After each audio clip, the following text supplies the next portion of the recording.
All right, let's dive in. You sent over some fascinating stuff on Indian philosophy.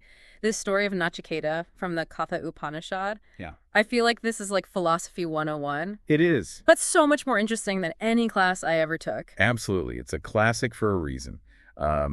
Tackles all the big questions, life, death, and the search for truth. Yeah. And it does it all through the eyes of a young boy who challenges conventions. Okay, so to set the scene, the story opens with this Vedic ritual called a yajna. So picture this Nachiketa's father, Sage Vajrasrava, is performing this ceremony.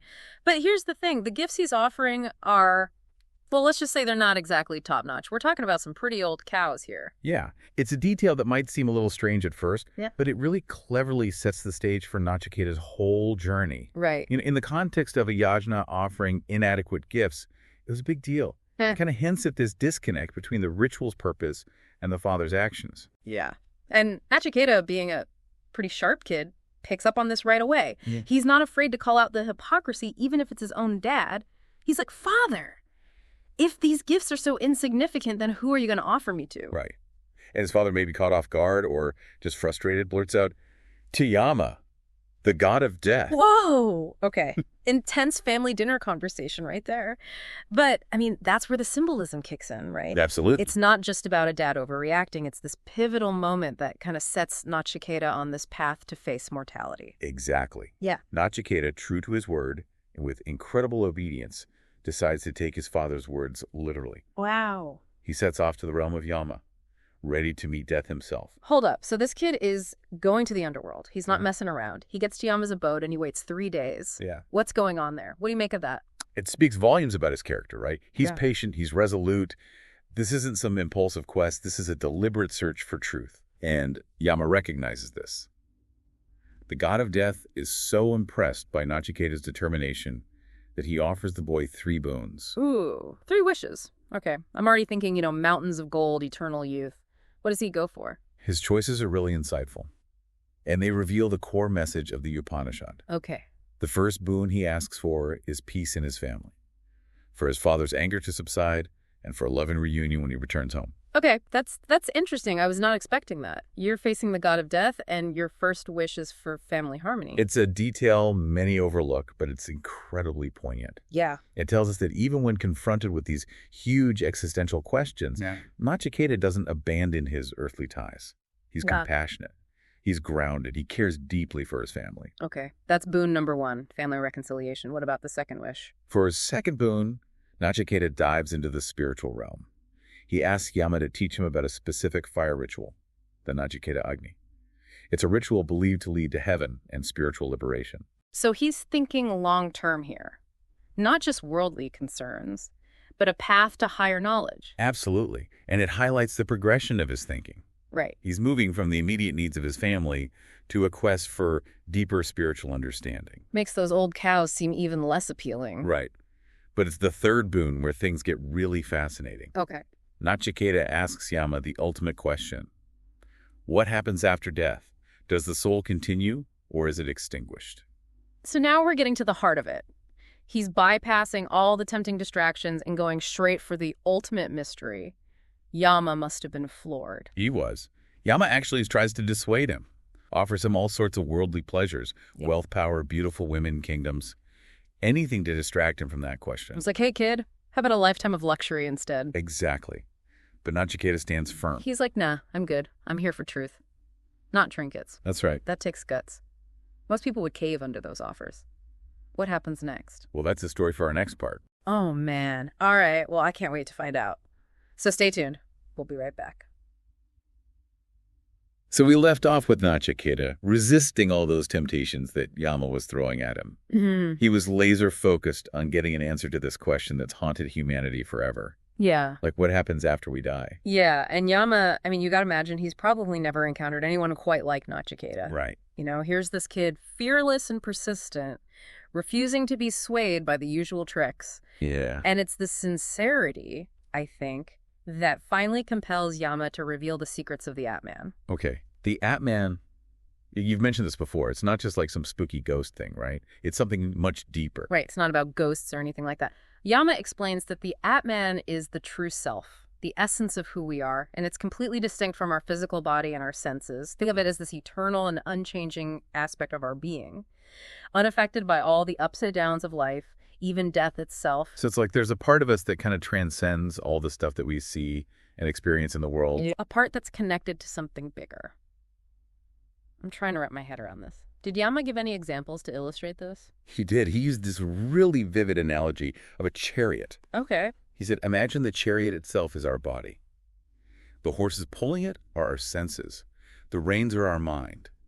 And the driver's our intellect. Okay, I'm following. But the Atman, that's the passenger sitting inside observing, experiencing the journey. So we're not just our physical bodies going through the motions. Right. We're something more. Okay, that makes sense. But it also raises the question, if the Atman is so awesome, why are we all so caught up in like suffering and confusion? That's exactly the point Yama was getting at. He said the root of all suffering is this mistaken identity. Mm-hmm. We start to believe that we are just the chariots, the body, the senses, all that temporary stuff. Right. And we get so attached to things, to pleasure, to what other people think, Right. that we completely lose sight of that true self, that inner passenger. So we're so focused on driving that we forget who's actually at the wheel. Precisely. We lose ourselves in the distractions. Exactly. Mm. And that attachment, Yama explained, that's what causes so much unhappiness.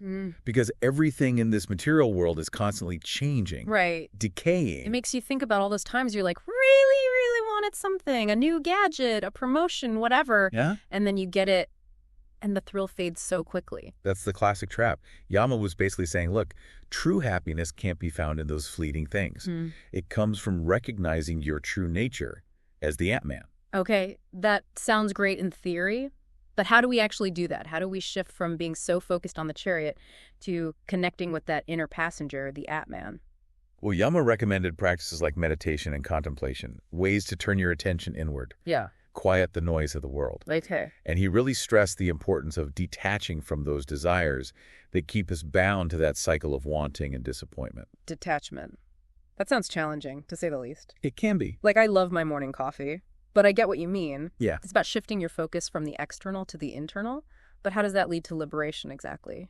Yama described it as this profound shift in perspective.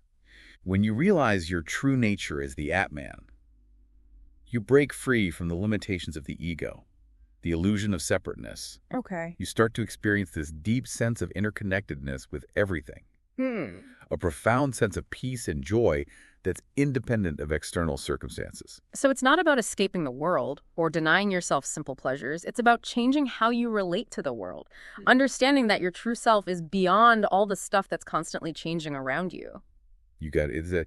Yama's teachings suggest that true happiness and liberation come not from acquiring more things, Right. but from this inner awakening, from recognizing that eternal, unchanging Atman that exists within each of us. I'm starting to see why this story has resonated with people for centuries. It's a call to look deeper, to question our priorities. Absolutely. Instead of constantly chasing these fleeting pleasures, maybe we should be investing more time in understanding who we truly are, that Atman within. That's one of the most powerful takeaways, for sure. But Yama's teachings don't stop there. He also emphasizes that achieving this inner peace isn't the only thing that matters. There's a strong ethical component as well. Oh, interesting. So it's not just about like meditating on a mountaintop and forgetting about the world. What did he have to say about ethics? Yama emphasized the importance of living virtuously, Okay. of cultivating qualities like compassion, generosity, honesty, Yeah. and self-control. Yeah. He was basically saying that our actions have consequences, not just in this life, but beyond. So it's not enough to just understand the Atman. You have to live in a way that reflects that understanding. Exactly. Aligning your actions with your inner truth. Okay, so we've covered a lot of ground here. We've talked about the Atman, about the chariot analogy, about the importance of self-realization and ethical conduct. But we still haven't gotten a clear answer to Nachiketa's original question. What actually happens after death? Did Yama offer any specifics? That's where things get even more intriguing. Yama's teachings about the afterlife are veiled in symbolism and open to interpretation. He describes a path of light called the Devayana for those who've achieved self-realization. Ooh, a path of light. That sounds promising. And a cycle of rebirth, the Pitriyana, for those who are still attached to desires and haven't realized their true nature. Hold on, I need to process this. 2 different paths depending on how you lived your life. This is getting deep. It is. And what's fascinating is that Yama doesn't lay down a strict dogma. It's not a believe this or else situation. He leaves room for contemplation, encouraging us to explore these mysteries for ourselves. It's like he's saying, I've given you the tools and the map, but the journey of discovery is yours. I think we need to unpack this idea of the Dvayana and the Pitrayana paths in more detail. What exactly did Yama say about them? All right, so we're back to this mystery of the afterlife, and Yama has just laid out these two paths. The Dvayana, this path of light, Right. and the Pitrayana, which sounds like a cycle of rebirth. I feel like we're standing at a crossroads here trying to figure out which way to go. Yeah, it's a powerful image, isn't it? And Yama, in his wisdom, he wasn't trying to give a rigid set of rules. Right. He was painting this picture of possibilities, encouraging us to think deeply about the choices we make and where they might lead us. Okay, so let's break it down. What exactly did he say about the Dvayana, this path of light? It sounds pretty enticing. He described it as the path taken by those who have achieved self-realization, those who have understood the true nature of the Atman. He said they merge with Brahman, the ultimate reality, the source of all creation. Whoa, merging with the source of everything. That's way beyond winning the lottery.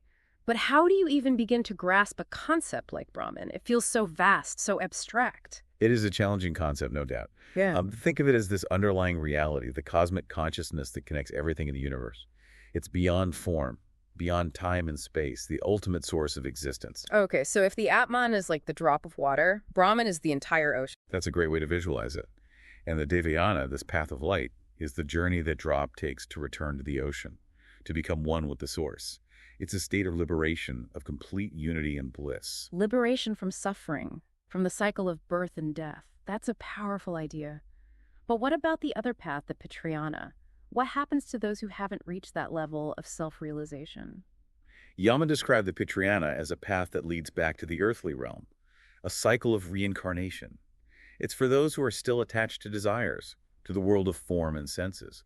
Their journey continues with each life, offering new opportunities to learn, grow, and eventually break free from that cycle. So it's not like a punishment, it's more like another chance. Exactly. It's a continuation of the soul's journey, a process of evolution. And Yama suggests that even if you don't achieve complete liberation in this lifetime, the very act of seeking truth, of striving for self-knowledge, sets you on the right path. That's actually pretty reassuring. It takes some of the pressure off. Yeah. You know, it's not this all or nothing situation, Yeah. but it still makes you think about what you're prioritizing in life. Are you chasing after things that ultimately won't matter? Or are you focusing on that inner journey, that path towards understanding the Atman? It's a question we all have to grapple with. And the beauty of the Katha Upanishad is that it doesn't give us any easy answers. It challenges us to contemplate these mysteries, to explore different perspectives, and ultimately to find our own path. Yeah, it's like a conversation starter, prompting us to think about our own mortality, our purpose, and the kind of legacy we want to leave behind. So looking back at Nachiketa's story, what do you think is the most important lesson for us today? For me, it's this reminder that the pursuit of truth is a journey worth taking, even if it's challenging, even if it takes multiple lifetimes. Nachiketa, despite his young age, dared to ask the toughest questions, and his courage ultimately led him to profound wisdom. And that same potential exists within each of us. We all have that spark of curiosity, that yearning for something more. And Nachiketa's story shows us that it's okay to question, to seek to push beyond the comfortable and familiar. That's how we grow, how we evolve, and ultimately how we find our way back to that source, to Brahman. Beautifully put. Yeah. And it's not just about personal enlightenment either. Yama's teachings about ethical conduct remind us that our actions have ripple effects. How we treat others, how we engage with the world, it all matters. It's like that saying, be the change you want to see in the world. Nachiketa's story inspires us to live with intention, to make choices that align with our values, and to strive for a world that reflects the wisdom and compassion we've cultivated within ourselves. And that, I believe, is the heart of the message. The story of Nachiketa isn't just some ancient tale. It's a guidebook for living a meaningful and fulfilling life, both for ourselves and for the world around us. What a journey this deep dive has been. We've explored some really profound concepts, from the nature of the self to the mysteries of the afterlife. It's been thought-provoking, inspiring, and maybe even a little life-changing. I couldn't agree more. And I hope it encourages our listeners to continue exploring these ideas, to keep asking questions, and to embark on their own journey of self-discovery. That's a wrap for today's deep dive. We hope you enjoyed this exploration of ancient wisdom. Remember, the path to enlightenment is always open. And there's a little bit of Nachiketa in all of us, urging us to seek to learn and to live with purpose.